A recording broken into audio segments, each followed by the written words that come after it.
You're listening to Too Much on Her Plate, the podcast for smart, busy women who are tired of running on the hamster wheel and are ready to create freedom from overeating and emotional eating. I'm your host, clinical psychologist, author, and a smart, busy woman too, Dr. Melissa McCreary.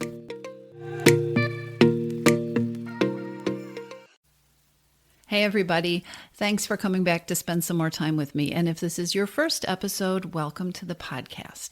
If you've been listening for a while and you are finding this podcast helpful, it would be so helpful if you would help spread the word. So wherever you listen to the podcast, be sure to rate it, review it, and subscribe to it.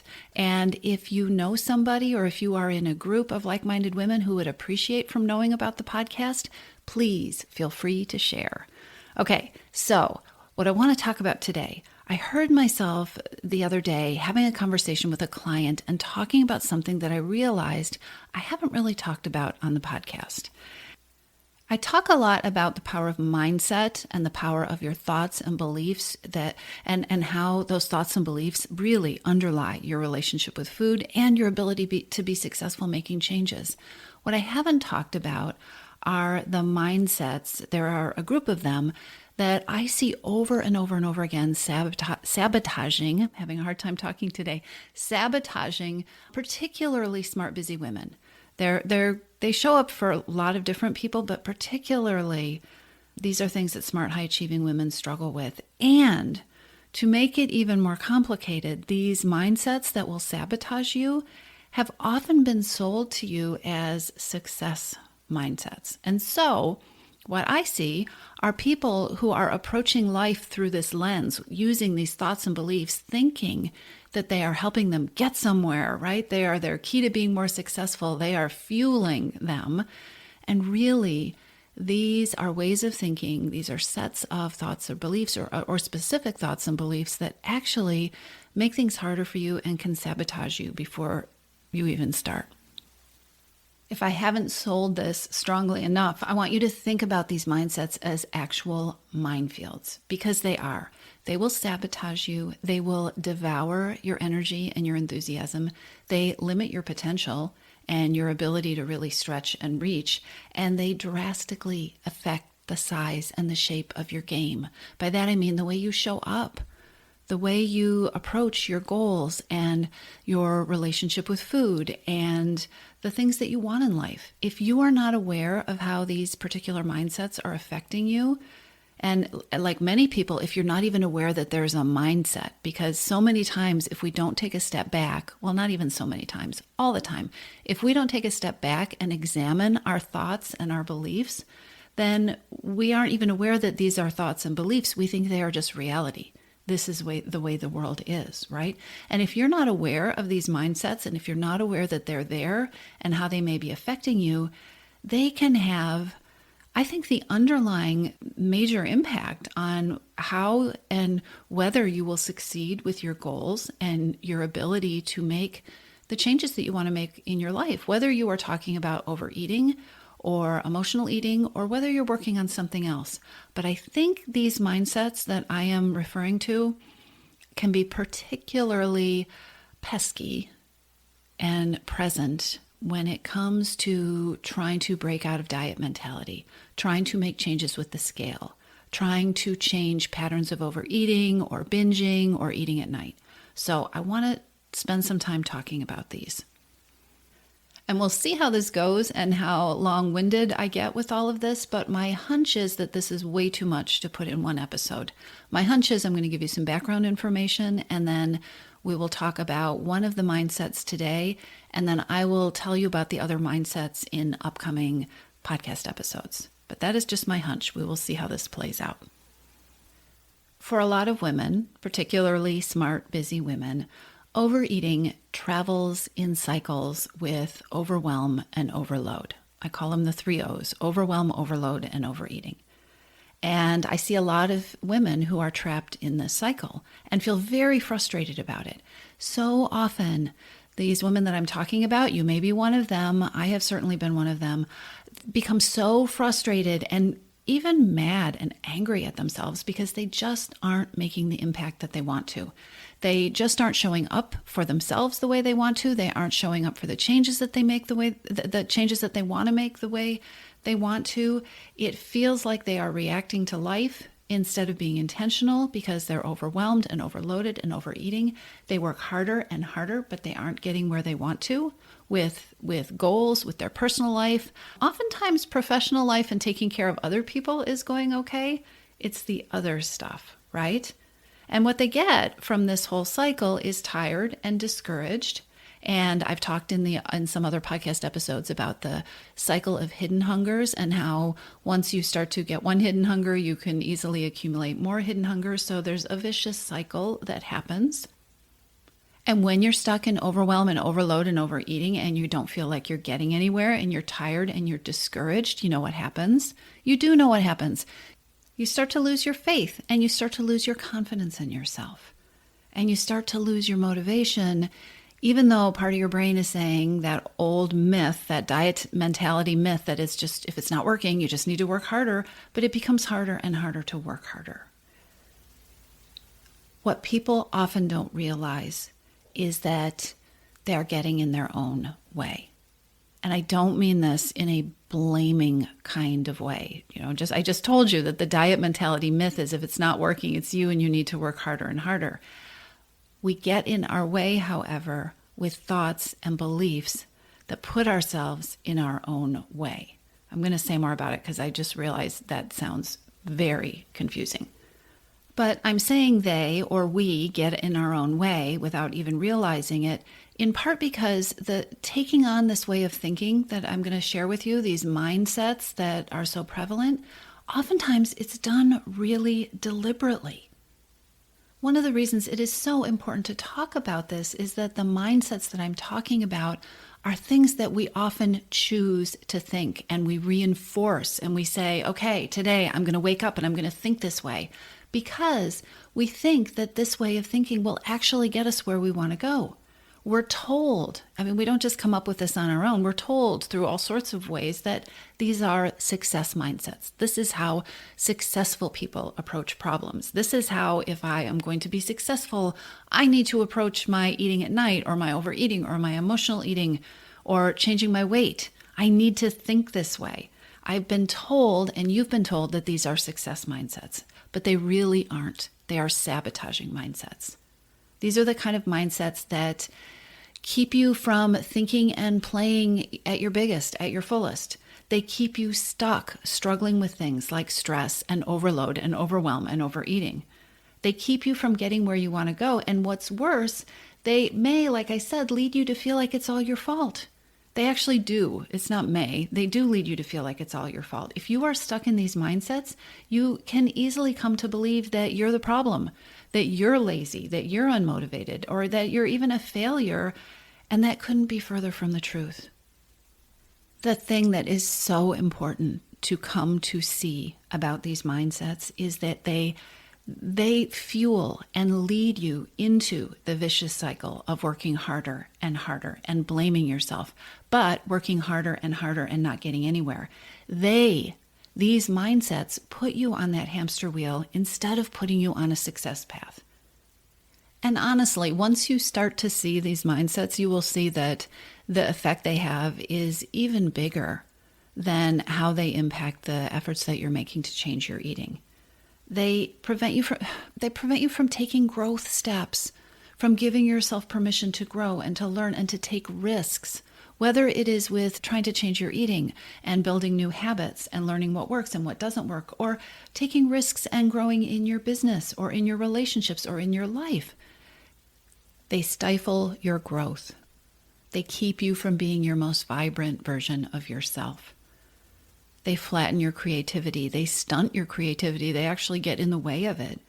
And like I said earlier when I talked about that cycle of overwhelm and overeating, because they keep you stuck in a cycle and believing that if you could just master things the way this way of thinking, these ways of thinking are telling you that, oh, I should be this way, they drain your motivation and your energy and your confidence and your passion. It happens over time. It's like dripping. Each time you go through the cycle, But this is what happens. I am willing to bet that you, like me and most other human beings on the planet, but especially smart, busy women, have beliefs and thoughts that keep you working hard, harder than you need to, plodding along, but not getting the results that you are investing so much of your belief and your time and your energy and your wanting toward. And when you're stuck in one or more, because just like hidden hungers, these mindsets and these beliefs kind of travel in packs. When you are stuck in these kind of beliefs, they can leave you working so hard and feeling so drained that you don't even feel like you have the energy to look outside of them, because all you're supposed to be doing is putting your energy into fulfilling the belief, right? The way of thinking. And I know I'm talking around them and I haven't told you what they are yet, but this background is really important, because what I know to be true is that so many smart, hardworking women could work less hard and struggle less and be more effective, could have an easier time changing their relationship with food, could have an easier time making changes with overwhelm and overload, and could have an easier time not creating more of that if they weren't stuck in these mindsets with these kind of thoughts that play on repeat in their head that are sabotaging them and keeping them stuck, while at the same time, remember, believing that, oh, this is the good stuff. This is the stuff that makes me strong to think this stuff. So just to be clear and to say what I said earlier in a different way, or maybe it is the same way, but to repeat myself because it's important. It's very important. It is so empowering to get clear on thoughts and beliefs that you have that aren't serving you. Because 99% of the time, most human beings on this planet walk around automatically thinking things and believing things and repeating things to themselves and telling things to themselves without paying any attention whatsoever. It is like this soundtrack that goes in your head 24/7. And that soundtrack just plays and plays and plays. And without, what most people do is they don't get any separation from it. They don't say, oh, I'm having that thought again. Or, oh, there's that belief I got from my aunt. Or there's that belief I picked up from that show I watched, right? They just think these things. And when you think things over and over and over again without examining them, without paying attention to them or noticing them, it is what happens as human beings is we start to believe the thoughts and the beliefs are facts, they are true, and they are us. So if I tell myself over and over again that something is hard or something isn't for me, or I need to approach change a certain way, and I don't pay any attention to it, I don't step back from it, I don't look at it and say, that's an interesting thought.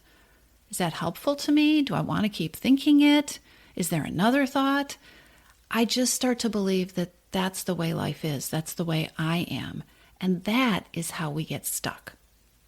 So it is really important to know what these mindsets and thoughts and beliefs really are, so that you can start to recognize them if you are thinking them and believing them, and if they're getting in your own way. And then it is also really important to be really crystal clear about why they don't work. And this is also really important because, think about it, if you're walking around thinking this thought or believing this thing, you're believing it. And probably you're thinking it and repeating it to yourself over and over again because you think it does work, or you believe it's just truth. This is the way life is. This is the way it has to be. It is really important to understand how and why these things don't work, because probably at least a part of you is believing the opposite. And that is what gets smart, busy women stuck. So think about your mindset as the way your mind approaches your life. And if you're using a mindset that you're really comfortable with, or one that you have just a really long, comfortable or uncomfortable history using, you're likely to be, like I said, just virtually unaware that it's even there. It just operates in the background like the blood pulsing through your body. When you become more aware of your thoughts and your beliefs, and when you can distance yourself from them enough to see, oh, I'm having a thought or a belief, then you can be more deliberate. Then you can make choices. Then you can ask yourself if this is getting you where you want to go, or if there are some thoughts or beliefs that might lead you more easily to the goal that you have, that might make it easier to take your power back from food.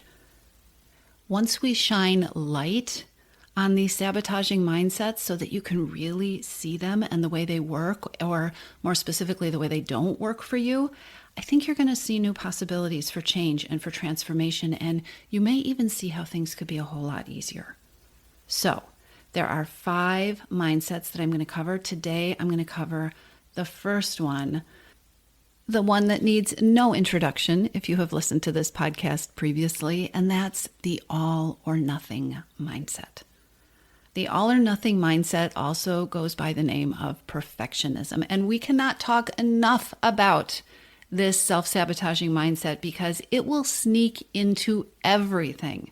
I think this is true. I think I have yet to work with anyone in this area of their life where perfectionism hasn't shown up, even in very surprising ways. So the all or nothing mindset is the idea that you need to hit 100% of something for it to be good enough, or for you to call it done. It's 100% or it's nothing. 100%, anything less tends to count for zilch. I have always said this mindset will sabotage you faster than just about anything, and I think that is true, but I also think that happens because this creeps into so many other unhelpful thoughts and beliefs. So let me give you some examples of how perfectionism and all or nothing thinking might be showing up for you. The first is that oldie but goodie endlessly starting over, right? It's waking up in the morning thinking, today is that fresh start, right? A lot of us, me included, love a new beginning, right? I love a new clean notebook.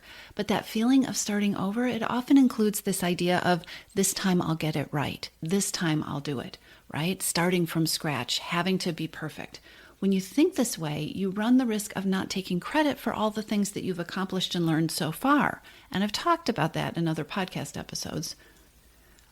All or nothing thinking means treating that brand new fresh notebook, that fresh start, as if nothing else has happened, right? You don't get to take the accumulated gains and the wins. For instance, the wins of learning from what didn't go well. I will put a link to that podcast episode in the notes, but you don't get to learn from those things because in all or nothing thinking, you ruined it last time. You need to start over again. This can also show up when you start a new approach. You have an idea of something you're going to try so that you think will work with your binging at night habit, for instance. And you have this new approach and it falls apart because you did something wrong and your efforts were ruined. And then that didn't work either, right? It's either I need to start over, the example I gave you previously, or it didn't work. And so now I have to find something else. I see both of these a lot. We work with this a lot in the Missing Piece program because the whole process of change is messy, and it is starting and it is learning what works, but it's also learning what doesn't work. And when you learn from what doesn't work, then you're still moving forward. When you tell yourself it's ruined and you have to start over, or it's ruined and now you have to find something else, or, well, I'll get to the other one, but when you do those things, you sabotage your progress, right? All or nothing thinking keeps you from moving forward. Another example is when you deviate from your plan. So you have a plan that you're going to eat something for lunch, and then there's something happens at work and you have an invitation to go out to lunch, and so you do something different. But then, because you deviated from the plan, you react by bagging the whole thing, right? It's not logical. It's perfectionism. And it is incredibly common, right? This happens so often. Think about all the attempts at weight loss where it's not usually that first step off track or that first deviation. It never is the first deviation that leads to weight gain or plan failure or being completely off track, whatever that means, right? That first thing, that deviation, it's just a step off of whatever path that you were on. It is the eating that you do once your inner perfectionist tells you that it's hopeless, in air quotes, it's hopeless because you've failed, in air quotes. Actually, you ate something you hadn't planned to, or your plans didn't go the way they were, supposed to go in your head, your brain that thinks it's ruler of everything, right? There was a deviation. And if you don't have the all or nothing, you can go back on your plan and you will make progress. Nobody was ever ruined by that momentary deviation, or, another way to frame it is needing to be nimble because life happened. I have one last example for you of how all or nothing thinking can sabotage you. And remember, I said these are success mindsets, right? In air quotes. They're not really, but we think that we're going for excellence. We think that it's important to follow the plan. We think that we need to get it right? We need to be strong. Have you ever had expectations that are so unrealistic or rigid about what it is that you are going to do or that you have to do, in air quotes, or should do? Have you ever had expectations that felt so unwieldy that you could never imagine sticking with them long term? When you really thought it out, if you ever really thought it out, thinking about doing that for the rest of your life just felt amazingly impossible. That was your perfectionist. That was your all or nothing thinker setting you up. We've talked about some of these things before. I want you to imagine that I'm taking a highlighter, a highlighter pen, those bright yellow highlighter pens, and going over this in your brain, because these are the thoughts that are different from some of the automatic thoughts. Let's talk about the cost of all or nothing thinking, aka perfectionism. All or nothing thinking fuels feelings of failure and being down on yourself, self-judgment, because with all or nothing thinking, you never feel good enough.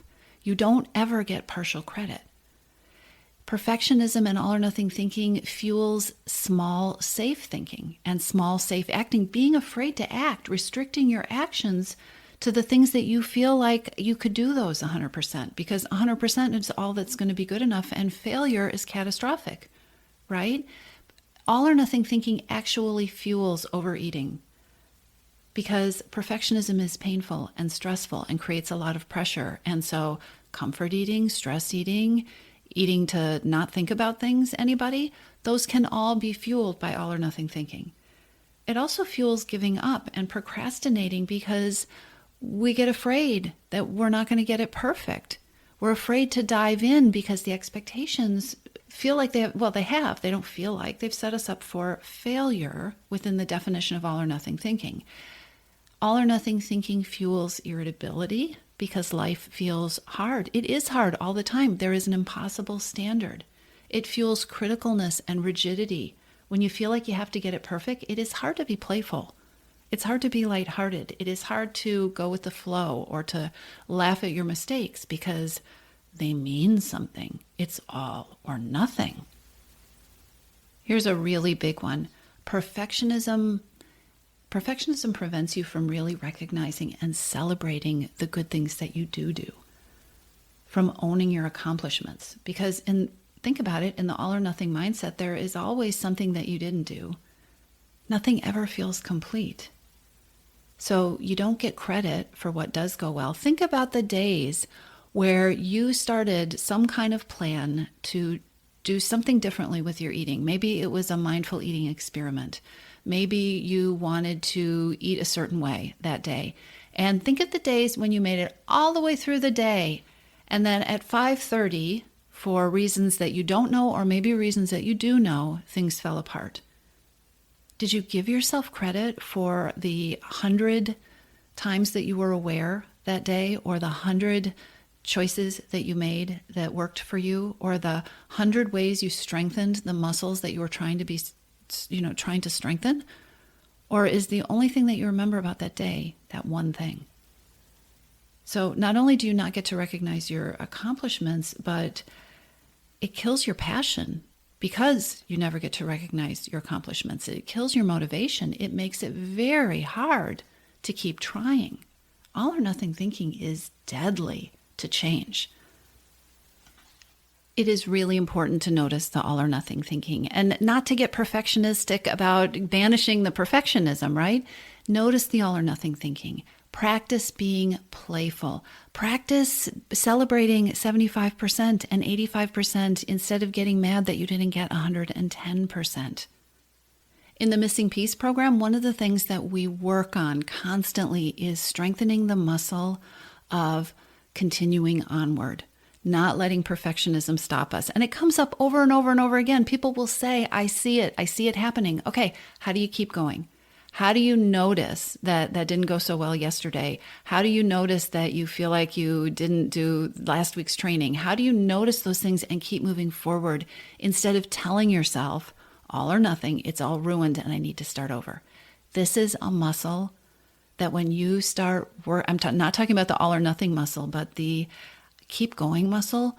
When you take control of that muscle, so much changes. So it turns out that I was correct. There is no way I'm going to get through all the mindsets in this podcast episode. It would just be way too long, and you've got a lot of things to do today. So I will be back with the remaining 4 mindsets that set you up for self-sabotage. The mindsets that you may have been told your whole life are the things that will set you up for success, which isn't true. In the meantime, be playful. Look for the all or nothing thoughts. Give yourself permission to do an okay job and to just keep going. I'll talk to you soon. If you're ready to lose your overeating and emotional eating habits, and you are ready to step into a relationship with food that fits you, one that doesn't rely on willpower and deprivation, then now is the time to join your Missing Piece. Enrollment is open, and this is the perfect time to join me. Go to toomuchonherplate.com/freedom, or just click on the link in the show notes. Your Missing Piece is the program where I show you step by step how to create freedom from overeating with a unique combination of psychologist-designed, personalized work with me, coaching, and smart strategy. You'll learn how to reclaim your power, ditch the diets, and create results that are built to last. Check it all out at toomuchonherplate.com/freedom, and I'll see you inside.